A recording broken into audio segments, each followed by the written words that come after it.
ಹರ ಓಂ. ಎಲ್ಲರಿಗೂ ನಮಸ್ಕಾರ. ಸಣ್ಣ ಕಥೆ, ಒಳ್ಳೆಯ ಸಂದೇಶ.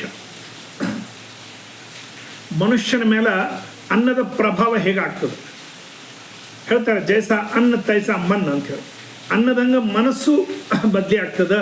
ಯಾರ ಮನೆಯಲ್ಲಿ ನಾವು ಊಟ ಮಾಡಬೇಕು, ಯಾರ ಮನೆಯಲ್ಲಿ ಊಟ ಮಾಡಬಾರ್ದು ಅಂಬುದಕ್ಕೆ ಕೂಡ ನಮ್ಮ ಶಾಸ್ತ್ರದಲ್ಲಿ ಅನೇಕ ರೀತಿ ಹೇಳಿದ್ದಾರೆ. ಇದನ್ನು ಒಂದ್ಸಲ ಒಬ್ಬ ಸತ್ಪುರುಷರು, ಸಂತರು ಒಂದು ಕಡೆ ಹಿಂಗೆ ತಿರುಗ್ತಾ ಹೋಗ್ತಾ ಇದ್ದಾಗ ಅಲ್ಲಿ ಒಂದು ರೈಲ್ವೆ ಸ್ಟೇಷನ್ ಇತ್ತು. ಅಲ್ಲಿ ಸ್ಟೇಷನ್ ಮಾಸ್ಟರ್ ಭೇಟಿಯಾದರು. ಅವ್ರು ನೋಡಿ, ಗುರುಗಳೇ, ನೀವು ನಮ್ಮ ಮನೆಗೆ ಊಟಕ್ಕೆ ಬರಬೇಕು, ನಮ್ಮ ಆತಿಥ್ಯ ಸ್ವೀಕಾರ ಮಾಡಿರಿ, ಇವತ್ತು ನಮ್ಮಲ್ಲಿ ಇರ್ರಿ ಅಂತ ಹೇಳಿದರು. ಸರಿ ಅಂಥೇಳಿ ಪಾಪ ಆ ಸಂತರು ಅವ್ರ ಮನೆಯಲ್ಲಿ ಉಳಿದ್ರು. ನಾನಾ ಬಗೆಯ ಪಕ್ವಾನ್ನಗಳ ಮಾಡಿ ಊಟಕ್ಕೆ ಹಾಕಿದ. ಊಟ ಮಾಡಿದರು, ಅಲ್ಲೇ ಮಲ್ಕೊಂಡ್ರು. ನೀವು ಅಲ್ಲಿ ಇಲ್ಲಿ ಬೇಡ, ನನ್ನ ರೂಮ್ನಲ್ಲೇ ಮಲ್ಕೊಡ್ರಿ ಸ್ವಾಮಿ ಅಂಥೇಳಿ ಪಾಪ ಹಾಸಿಗೆ ಅದೆಲ್ಲ ಹಾಕಿಕೊಟ್ಟ. ಅಲ್ಲೇ ಮಲಗಿದ್ರು. ಅಲ್ಲಿ 1 ಲಕ್ಷದ ಬಂಡಲ್ಗಳು ರೊಕ್ಕ ಇಟ್ಬಿಟ್ಟಿದ್ದ. 10 ಲಕ್ಷ ರೂಪಾಯಿ ಸುಮ್ಮನೆ ಟೇಬಲ್ ಮೇಲೆ ಇಟ್ಬಿಟ್ಟಿದ್ದ. ಅವ್ರು ಊಟ ಗೀಟ ಮಾಡಿ ಸ್ವಲ್ಪ ರೆಸ್ಟ್ ತೊಗೊಂಡ್ರು. ಅವ್ರಿಗೆ ಏನನ್ನಿಸ್ತು, ಇಷ್ಟು ರೊಕ್ಕ ಇಟ್ಟಿದ್ದಾನ, ಎಷ್ಟು 10-20 ಲೈನ್ಗಳವ, ಒಂದು ಬಂಡಲ್ ತೆಕ್ಕೊಂಡ್ರೆ ಏನಾಗ್ತದೆ, ಯಾರು ಕೇಳ್ತಾರೆ ಅಂಥೇಳಿ ಅವ್ರ ತಲೆಗೆ ಬಂತು. ಒಂದು ಬಂಡಲ್ ಅವ್ರು ಜೋಳಿಗೆ ಒಳಗೆ ಹಾಕ್ಕೊಂಡು ಹೇಳಿದರು, ಇನ್ನು ಬೆಳಗ್ಗೆ ಎದ್ದು ನಾನು ನಡೀತೀನಪ್ಪ ಅಂತಂದರು. ಆಯ್ತು ಗುರುಗಳಿಂದ ಹೋದರು. ಹೋಗಿ ಅವರು ಸ್ವಲ್ಪ ದೂರ ಹೋಗಿ ಒಂದು ದೇವಸ್ಥಾನದ ಆಶ್ರಮದಲ್ಲಿ ಉಳ್ಕೊಂಡ್ರು. ಅವಾಗ ಅವ್ರಿಗೆ ಒಂದು ಪಶ್ಚಾತ್ತಾಪ, ನಾನು ಯಾಕೆ ಈ ತಪ್ಪು ಮಾಡಿದೆ, 1 ಲಕ್ಷ ರೂಪಾಯಿ ಬಂಡಲ್ ನಾನು ಜೋಳಿಗೆಯೊಳಗೆ ಹಾಕ್ಕೊಂಡು ತೊಗೊಂಡು ಬಂದೆ ಅಂಥೇಳಿ. ಅಷ್ಟಮದ್ರಾಗ ಆ ಸ್ಟೇಷನ್ ಮಾಸ್ಟ್ರು ತನ್ನ ಮನೆಯಲ್ಲಿ 1 ಲಕ್ಷ ಬಂಡಲ್ ಇದಾಗಿದ್ದು ನೋಡಿ ಎಲ್ಲ ನೌಕರ ಜನರಿಗೆ ಅವ್ರಿಗೆ ಇವ್ರಿಗೆ ಕಲ್ತು ಗದ್ದಲಿ ಮಾಡ್ಲಿಕ್ಕತ್ತಿದ್ದ. ಅವರು ಪುನಃ ವಾಪಸ್ ಹೋಗಿ, ನನಗೆ ಯಾಕೋ ಮತಿ ಭ್ರಮಣ ಆಯ್ತಪ್ಪ, ಈಗ ಈ 1 ಲಕ್ಷ ಬಂಡಲ್ ನಾನು ತೊಗೊಂಡಿದ್ದೀನಿ, ಈಗ ಇದು ತಗೋ. ಅದು ಪೂರ್ವ ವೃತ್ತಾಂತನ ಕೇಳಬೇಕಂತೇಳಿ ಅಲ್ಲಿ ಇದ್ದವರಿಗೆ ಕೇಳಿದ್ರು. ಆ ಊರಲ್ಲಿ ಯಾಕೆ ಆ ಸ್ಟೇಷನ್ ಮಾಸ್ಟರ್ ಎಂಥ ಮನುಷ್ಯ, ಹೇಗಿದ್ದಾರ ಅಂತ ಹೇಳಿದ್ರು. ಅವ್ರು ಹೇಳಿದರು, ನಂಬರ್ 1 ಲುಚ್ಚ ಇದ್ದಾನ್ರಿ, ರೈಲ್ವೆ ಬಾಗಿನಗಳ ಅಕ್ಕಿಗಳನ್ನು ಕಳ್ತನ ಮಾಡಿ ಮಾರಿಸ್ತಾನ. ಆ ಕಳ್ತನ ಬಂದಿದ್ದು ರೊಕ್ಕನೇ ನಿಮಗೆ ಅವತ್ತು ಊಟಕ್ಕೆ ಹಾಕಿದ್ದು, ಅಂಥ ದ್ರೋಹಿ ಮನುಷ್ಯ ಇದ್ದಾನಂತ ಹೇಳಿದರು. ಅವಾಗ ಅವ್ರಿಗೆ ಹೇಳ್ತು, ನಾನು ಊಟ ಮಾಡಿದ ಮಹಾ ತಪ್ಪಾಯಿತು. ಅವಾಗ ಕಳ್ತನ ಮಾಡಿ ಲೂಟಿ ಮಾಡಿ ರೊಕ್ಕ ಸರ್ಕಾರದ್ದು ವ್ಯಾಗಿನ್ಗಳನ್ನು ಒಡೆದು ಆ ಅಕ್ಕಿ ಮಾರಾಟ ಮಾಡ್ತಾನ. ಅಂಥ ಅನ್ನದೇ ನನಗೆ ಊಟಕ್ಕೆ ಹಾಕಿದ್ದ. ಆ ಅನ್ನ ಉಂಡೋದಕ್ಕೆ ನನ್ನ ತಲೆ ಹಿಂಗೆ ಭ್ರಮಣ ಆಯಿತು ಅಂಥೇಳಿ.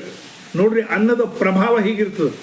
ಅದಕ್ಕೋಸ್ಕರ ಮಹಾಭಾರತ ಯುದ್ಧ ಎಲ್ಲ ಸಂಧಾನಕ್ಕೆ ಹೋಗಿದ್ದ ಕೃಷ್ಣ ಪರಮಾತ್ಮ. ಸಂಧಾನ ಮುರಿತು, ಯುದ್ಧ ಮಾಡೇಬೇಕಂತಾಯ್ತು. 5 ಊರುಗಳನ್ನು ಕೊಡು ಅಂತ ಕೇಳಿದ ಕೃಷ್ಣ ಪರಮಾತ್ಮ. ಸಾಧ್ಯನೇ ಇಲ್ಲ, ಸೂಜಿಯ ಕೊನೆಯಷ್ಟು ಸಹಿತ ಭೂಮಿ ಕೊಡೋದಿಲ್ಲ ಅಂತ ಹೇಳಿದ. ಇನ್ನು ಅನಿವಾರ್ಯ, ಏನೂ ಮಾಡ್ಲಿಕ್ಕೆ ಆಗೋದಿಲ್ಲ, ಇನ್ನು ಹೊರಟು ಬಿಡ್ಬೇಕು ಕೃಷ್ಣ. ಆವಾಗ ದುರ್ಯೋಧನ ಹೇಳ್ತಾನ, ನನ್ನ ಮನೆಯಲ್ಲಿ ಅಡಿಗೆ ಮಾಡಿಸಿದ್ದೀನಿ ಕೃಷ್ಣ, ನೀನು ನನ್ನ ಬೀಗ ಊಟ ಮಾಡ್ಕೊಂಡು ಹೋಗು, ಪಕ್ವಾನ್ನಗಳನ್ನು ಮಾಡಿಸಿದ್ದೀನಿ ಅಂಥೇಳಿ. ಕೃಷ್ಣನ ಮಗ ಸಾಂಬ ದುರ್ಯೋಧನನ ಮಗಳನ್ನ ಮಾಡ್ಕೊಂಡಿರ್ತಾನೆ. ಆತ ಬೀಗ ಆಗ್ಬೇಕು ಕೂಡ. ಆದರೆ ಕೃಷ್ಣ ಊಟ ಮಾಡಲಿಲ್ಲ. ಅಧರ್ಮಿ ಇದ್ದಿ, ಯುದ್ಧನ ಅನಿವಾರ್ಯವಾಗಿ ನೀನು ಮಾಡಲಿಕ್ಕೆ ಪ್ರೇರಣೆ ಮಾಡ್ತಾ ಇದ್ದಿ. ನಿಮ್ಮದು ಸಂಧಾನಕ್ಕೆ ಬಂದಂಥ ನಾನು ಒಬ್ಬ ದೂತ ಆಗಿ ಬಂದಿದ್ದೀನಿ. ಆ ಸಂಧಾನ ಮುರಿತು. ಇಂಥ ಸಮಯದಲ್ಲಿ ನಿಮ್ಮ ಮನೆಯಲ್ಲಿ ನಾನು ಊಟ ಮಾಡೋದಿಲ್ಲ. ಇನ್ನು ದ್ರೋಣಾಚಾರ್ಯರು, ಕೃಪಾಚಾರ್ಯರು, ದೊಡ್ಡ ಭೀಷ್ಮಾಚಾರ್ಯರು ಎಲ್ಲರೂ ನಿಂತಿರ್ತಾರೆ. ಅವರೆಲ್ಲರೂ ಅನ್ಯಾಯಕ್ಕೆ ಸಪೋರ್ಟ್ ಕೊಟ್ಟವರು, ಅವರೆಲ್ಲ ದುರ್ಯೋಧನಕ್ಕೆ ಸಪೋರ್ಟ್ ಕೊಟ್ಟವರು. ಅವ್ರ ಮನೆ ಊಟ ಸಹಿತ ಮಾಡಬಾರ್ದು ಅಂಥೇಳಿ ನಿರ್ಣಯ ಮಾಡ್ತಾನೆ ಕೃಷ್ಣ. ಕೃಷ್ಣನ ರಥ ಹೋಗಿ ವಿದುರ, ಶೂದ್ರ ಜಾತಿಯ ವಿದುರ ದಾಸಿ ಪುತ್ರ, ಆ ವಿದುರನ ಮನೆ ಮುಂದೆ ಕೃಷ್ಣನ ರಥ ನಿಲ್ತದ. ಅಲ್ಲಿ ಹೋಗಿ ಅವ್ರ ಕಣ್ಣಲ್ಲಿ ನೀರು ಬಂದ್ಬಿಡ್ತದೆ. ವಿದುರನ ಹೆಂಡತಿಗೆ, ನಮ್ಮ ಮನೆಗೆ ಕೃಷ್ಣ ಪರಮಾತ್ಮ ಬಂದಿದ್ದಾನ ಅಂತ ನಮ್ಮ ಮನೆಗೆ ಬರೋದೇ ಇಲ್ಲ. ದೊಡ್ಡ ಭೀಷ್ಮಾಚಾರ್ಯ, ದ್ರೋಣಾಚಾರ್ಯ, ಕೃಪಾಚಾರ್ಯ, ದುರ್ಯೋಧನ ಅಂಥವ್ರ ಮನೆ ಬಿಟ್ಟು ನಮ್ಮ ಮನೆಗೆ ಯಾಕೆ ಬರ್ತಾನ ಅಂಥೇಳಿ ಅನ್ಕೊಂಡಿರ್ತಾನ. ಆದ್ರೆ ಕೃಷ್ಣ ಅಲ್ಲಿ ಬಂದು ನಿಂತೇನಪ್ಪ ಅಂತಂದ್ರೆ ಅವ್ರ ಮನೆಯಲ್ಲಿ ಸರ್ಸೋಂಕಾ ಸಾಗ್ ಚಪಾತಿ ಅಂಥೇಳಿ ಆತಗ ಇಷ್ಟ ಅಂತ. ಆ ಬುವ ಅದು ಮಾಡು ಅಂತ ಹೇಳ್ತಾನ. ಆಕೆ ಸರ್ಸೋಂಕಾ ಸಾಗ್ ಚಪಾತಿ ಮಾಡ್ತಾಳೆ. ಅಲ್ಲೇ ಊಟ ಮಾಡಿ ರಾತ್ರಿ ಅಲ್ಲೇ ತಂಗ್ತಾನ. ಮರುದಿವ್ಸ ಮುಂಜಾನೆ ಕೃಷ್ಣ ಅಲ್ಲಿಂದ ಹೊರಡ್ತಾನ. ನೋಡ್ರಿ, ನಾವು ಎಂಥ ಶ್ರೀಮಂತರಿರಲಿ, ಎಂಥ ದೊಡ್ಡವರೇ ಇರಲಿ, ಅನ್ಯಾಯ ಅಕ್ರಮವಾಗಿ ಗಳಿಸಿದಂಥ ಮನೆಗಳಲ್ಲಿ ಊಟ ಮಾಡಬಾರ್ದು. ಸಮುದ್ರ ಬಹಳ ವಿಶಾಲವಾಗಿರ್ತದೆ. ಸಮುದ್ರದಲ್ಲಿ ನೀರು ಸಹಿತ ಹೆಚ್ಚಿರ್ತದೆ. ಆದರೆ ಆ ಸಮುದ್ರದ ನೀರು ಉಪ್ಪು, ಉಪಯೋಗ ಇರೋದಿಲ್ಲ, ಕುಡಿಲಿಕ್ಕೆ ಬರೋದಿಲ್ಲ. ಹಾಗೆ ಈ ದೊಡ್ಡ ದೊಡ್ಡವರು ಅನ್ಯಾಯ ಅಕ್ರಮವಾಗಿ ಗಳಿಸಿದವರು ಇಂಥ ಮನೆ ಅನ್ನ ಸಹಿತ ಊಟ ಮಾಡಬಾರ್ದು. ಅದಕ್ಕೆ ಹಿಂದಕ್ಕಿನವರು ಬಹಳ ಜನರು ಇರ್ತಿದ್ರು, ಅವರು ಸ್ವಯಂ ಪಾಕಿ ಇರ್ತಿದ್ರು, ಅಥವಾ ಏನಂದ್ರೆ ಪರಾನ್ನ ಊಟ ಮಾಡೋದಿಲ್ಲ ಎಂಬ ನಿಯಮಗಳು ಇರ್ತಿದ್ವು.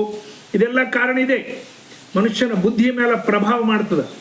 ಆಹಾರದಲ್ಲಿ 3 ಭಾಗಗಳು ಗೀತೆ ಒಳಗೆ ಹೇಳ್ತಾನೆ. ಒಂದು ಭಾಗ ನಮ್ಮ ಮನಸ್ಸು ಬುದ್ಧಿಯ ಮೇಲೆ ಪ್ರಭಾವ ಮಾಡ್ತದೆ, ಒಂದು ಭಾಗ ನಮ್ಮ ಶರೀರದ ಮಜ್ಜ ಮಾಂಸಗಳಿಗೆ ಅನುಕೂಲ ಆಗ್ತದೆ, ಒಂದು ಭಾಗ ವೇಸ್ಟ್ ಆಗಿ ಹೊರಗೆ ಬಂದ್ಬಿಡ್ತದೆ. ಹೀಗೆ ಆಹಾರದಲ್ಲಿ 3 ಭಾಗ. ಈಗ ನೋಡ್ರಿ, ಒಂದು ಗ್ಲಾಸ್ ಮಜ್ಜಿಗೆ ಕುಡ್ದ, ಒಂದು ಗ್ಲಾಸ್ ಹಾಲು ಕುಡ್ದ, ಆ ವ್ಯಕ್ತಿ ಶಾಂತ ಸಮಾಧಾನವಾಗಿ ಕೂತಿರ್ತಾನೆ. ಅದೇ ಒಂದು ಗ್ಲಾಸ್ ಬ್ರ್ಯಾಂಡಿ ಕುಡ್ದ, ಅದೇ ಒಂದು ಗ್ಲಾಸ್ ವಿಸ್ಕಿ ಕುಡ್ದ ಅಂದ್ರೆ ಬರ್ರಿ ಯಾರು ಬರ್ತೀರಂತ.